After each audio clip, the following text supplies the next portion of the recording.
अस्सलाम वालेकुम, सत श्री अकाल, नमस्ते, आदाब। कैसे मेरे भाइयों? इस वीडियो में आपको फ्लाइट्स के हवाले से खबर होगी। बहुत लोग यूट्यूब पर अफवाह फैला रहे हैं 17 फरवरी से या 17 मई से फ्लाइट्स खुल जाएगी, सऊदी गवर्नमेंट ने बताया है। मस्जिद के बारे में बताऊंगा, कोरोना के बारे में बताऊंगा, एप्सर अकाउंट के बारे में बताऊंगा और भी बहुत सारी बातें होंगी। तो वीडियो आप पूरा देखना ताकि आपको पूरी बात समझ में आए। सबसे पहले हम बात कर लेते हैं 17 फरवरी, 12 फरवरी और 17 मई की बात, फ्लाइट्स की बात। तो कई सारे यूट्यूब वाले क्या कर रहे हैं, पाकिस्तान से बैठकर या पता नहीं कहां से बैठकर वो वीडियो बना रहे हैं। और ये वीडियो मैं क्यों बोल रहा हूं ये बात, क्योंकि मेरे कमेंट बॉक्स में बार बार वही सवाल आ रहा है। ये लोग सिर्फ व्यूज पाने के लिए आपको ये परेशान कर रहे हैं। आपको शुरू से मालूम है कि सऊदी गवर्नमेंट ने अभी तक कोई भी डेट फिक्स नहीं की, कौन सी तारीख से खोली जाएगी फ्लाइट जो भी बंद की गई, टेम्पररी बैन।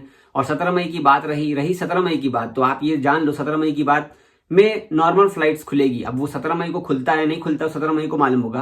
फिलहाल ये जो टेम्पररी बैन है, ये टेम्पररी बैन है, इसका कोई भी डेट अभी तक फिक्स नहीं किया गया है। तो कई सारे यूट्यूबर सिर्फ व्यूज पाने के लिए, ताकि आप उसकी वीडियो को खोलोगे, देखोगे, अंदर में आपको कुछ भी नहीं मिलेगा, वही घिसी पिटी बात है, समझ गए? अभी आपने मेरे थंबनेल पे देखा होगा कि मैंने भी यही लिखा क्योंकि आपको बात की सच्चाई मालूम हो, ठीक है। और यहाँ पर अभी भी कोई भी डेट की सच्चाई नहीं है, कोई भी डेट नहीं बताया गया, तो इस बात को ज्यादा खींचना भी बेकार है। तो कोई भी ऐसी वीडियोस बना रहा है तो आप उसको इग्नोर करें, वो सिर्फ आपको परेशान कर रहे हैं और कुछ भी नहीं कर रहे, ठीक है। वैसे देखना जब ये फ्लाइट्स खुल जाएगी तो देखना आपको ये फिर अलग अलग तरीके का वो बताएंगे, इंडिया से खुल गया तो वहां से खुल गया, ठीक है। तो यार अफवाह पर मत जाया करो, और आपको सिर्फ परेशान करते हैं। सऊदी अरब में 44 मस्जिदें को बंद की गई थी, ठीक है। उसमें से बहुत सारे मस्जिदों को खोल दिया गया है, बड़ी बड़ी मस्जिदें, छोटी मस्जिदें, ठीक है, पूरे सऊदी अरब में। और आपको बता दूं कि जैसे कि आज जुमा है तो जुमा के दिन छोटी मस्जिदों में भी नमाज होगा जुमा का। जैसा कि आपको पता है कि जुमा का नमाज छोटी मस्जिदों में सऊदी अरब में नहीं होता है, बड़ी मस्जिदों में होता है। तो कोरोना के हिफाजती इकदाम को देखते हुए छोटी मस्जिदों में भी जुमा का नमाज पढ़ाने का ऐलान किया गया है। अल्हम्दुलिल्लाह आप लोगों ने शायद जुमा का नमाज पढ़ लिया होगा, तब आप ये वीडियो देख रहे होंगे। तो वैसे देखा जाए तो नमाज के लिए छोटी मस्जिद भी खुली रहती है। मैं आपको ये बोलूंगा भाई, आप नमाज पढ़ने जाते हो तो एहतियात बरत के जाओ, अपना नमाज लेकर के जाओ, मास्क यहाँ तक लगा कर जाओ भाई, सेफ्टी बहुत बड़ी चीज है। तो मस्जिद वैसे तो बंद की जा रही है, खोली जा रही है, बंद की जा रही है, खोली जा रही है। बंद करने के बाद इसका साफ सफाई होता है, सैनिटाइजेशन होता है, हर एक चीज का। इसके बाद दोबारा खोल दिया जाता है, क्योंकि यहाँ के जो इस्लामिक मंत्री उन्होंने कहा कि हम मस्जिद बंद नहीं करेंगे लगातार। लेकिन कोई कोई ऐसा जगह है जहां पर ज्यादा मरीज निकले हैं, किसी मस्जिद में मौजिन की डेथ भी हो गई है, ठीक है, उनकी मैयत भी हो गई, इसकी वजह से भी उसे बंद किया गया कोरोना की वजह से। तो इसके लिए बहुत सारी मस्जिद को खोल भी दी गई है और बहुत सारी मस्जिद बंद भी है सऊदी अरब में, ठीक है। और आपके साथ शेयर करूंगा कि सऊदी अरब में जो मॉल्स, सुपरमार्केट्स वगैरह को बंद किया गया था तत्काल, टेम्परेरी, तो अभी हिफाजती इकदाम देखते हुए उसको खोल दिया गया। लेकिन बहुत सारे नियम कानून हैं, अभी भी रेस्ट्रिक्शन लगे हुए हैं, मगर खोलने का ऑर्डर मिल चुका है कल रात को, जुमेरात की रात को, ठीक है, थर्सडे की रात को ही ऑर्डर मिल चुका है। तो लोगों ने दुकान खोला भी होगा। और आपको बता दूं कि कल 11 तारीख को, वैसे मैं ये वीडियो लेट बना रहा हूं, कल 11 तारीख को कितने कोरोना के केस आए थे? 364 आए थे। आपके सामने स्क्रीनशॉट है ताकि आपको पता रहे कि कितने आए थे। मैंने बताया नहीं था इसलिए मैं शेयर कर दिया हूँ। 364 कोरोना के केस आए थे। इस टाइम पे आप दुबई में फंसे हो और आप इंडिया जाना चाहते हो, इमरजेंसी है, आपको वापस जाना है घर।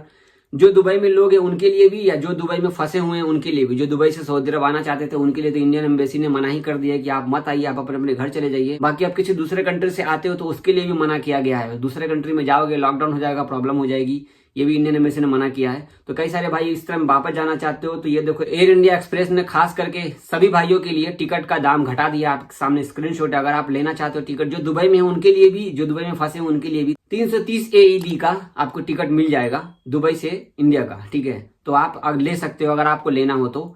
बेसिकली मैंने इसलिए बताया है, अभी कई सारे भाइयों को गुस्सा आएगा, जावेद भाई दुबई में फंसे और आप टिकट का दाम बता रहे हो। भाई कई सारे भाइयों को हेल्प हो जाएगी, दुबई वालों को हेल्प हो जाएगी, या जिनको जाना होगा उनको पता नहीं होगा टिकट का दाम, इसलिए मुझे बताना पड़ रहा है ये बात, ठीक है। अब बात करते हैं बैंक में। कई सारे भाई जा रहे हैं, वो बोल रहे जावेद भाई कि बैंक में एप्सर ID की जरूरत है या तवक्कलना की जरूरत है।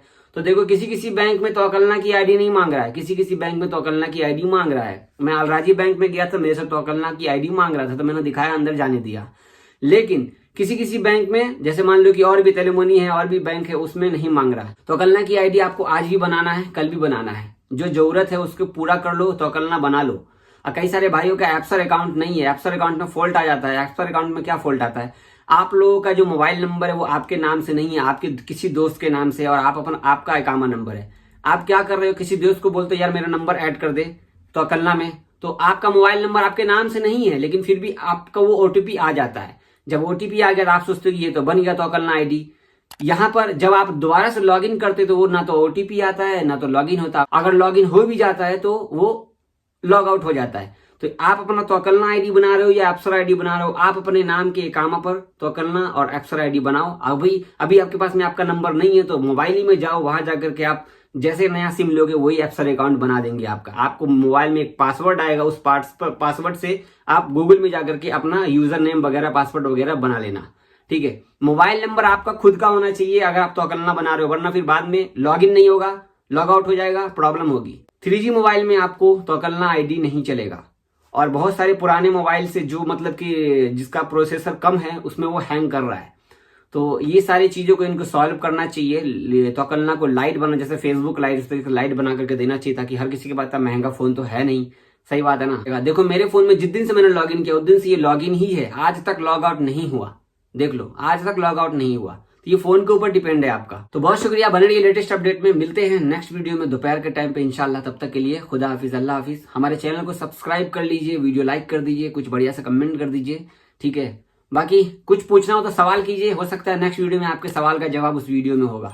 ठीक है, कमेंट कीजिए, कुछ सवाल हो तो मैं सवाल उठाता हूँ आपके कमेंट बॉक्स में से आपका, फिर मैं वीडियो बना दूंगा। बहुत शुक्रिया आपका मेरे भाई। मैं खासकर मैं आपको परेशान नहीं करता हूँ टिकटॉक पे, आप लोगों के नॉलेज वाली वीडियो बनाता हूँ। ठीक है, बहुत शुक्रिया, आप लोग पसंद करते हो यार, आप लोगों की तक जानकारी मिल जाती है। इंटरटेनमेंट के साथ साथ अगर आपको जानकारी मिल जाए ये घसकाते खिसकाते वीडियो, तो आपको और क्या चाहिए बताओ। यूट्यूब पे मैं ऑलरेडी वीडियो डालता हूँ, लेकिन यहाँ पर क्या है कि एनी टाइम पब्लिक बैठी हुई है वीडियो देखने के लिए। देखो ये भाई ने कमेंट किया, मेरे सामने में 4 लोगों को फाइन मारा है। ये सही बोल रहे हैं, ये सही बोल रहे हैं। मैं खुद शाम को मैं गया हूँ थोड़ी देर पहले मैडम के साथ में, रियाद पार्क में पीछे फाइन मारा है। तो बी केयरफुल भाई, मास्क को नाक तक लगा करके रखो सही से भाई। 1000 रियाल अपने यहाँ 20,000 रुपया होता है। 20,000 रुपया अपने लिए मायने रखता है, अपने लिए 1 रियाल भी मायने रखता है। कितनी मेहनत लगती है काम करने में, रात भर जग करके काम करते हैं, मेहनत लगती है कि नहीं लगती भाई। अपना ख्याल रखो। 20,000 रुपया फाइन है, समझ लो इंडिया का। बहुत शुक्रिया भाई कमेंट करने